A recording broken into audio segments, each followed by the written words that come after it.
It was pretty much exactly 9 years ago when many of us met at the Lethbridge courthouse.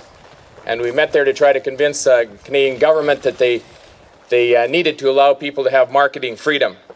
I don't know if you remember, previous to that, we had done a press conference in Calgary, and I've actually got the Report magazine from that time with, it's got Jim Ness and Rick Strankman and a couple of us on there when we held the press conference before these folks took the courageous step of going to jail. And actually, in my office in Ottawa for the last 10 years, I've had a pair of these hanging on my lamp to remind me that we have not got marketing freedom yet. I wanted to bring a pair of them with me today so that you can see them. They're still hanging there.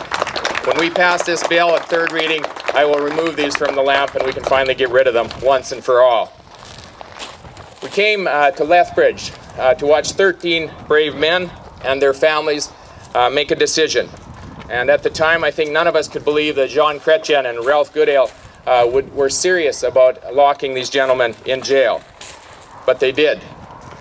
Yesterday I read into the House of Commons record. I had a statement. I just read into part of the commentary from that day, and there was a quote from the Premier. I want to pass the statement off to Brian a little bit later, but from your Premier at the time, who said, "When decent, hard-working Alberta farmers are willing to take the extreme measure of going to jail for the sake of fundamental freedoms, there's something wrong with the laws of this land.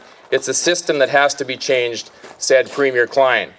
We believed that at the time. We continue to believe that, and this government is finally moving to make those changes.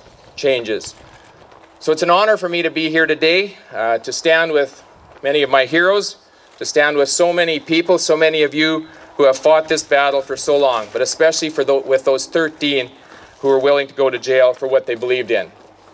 It's good to be with so many old friends.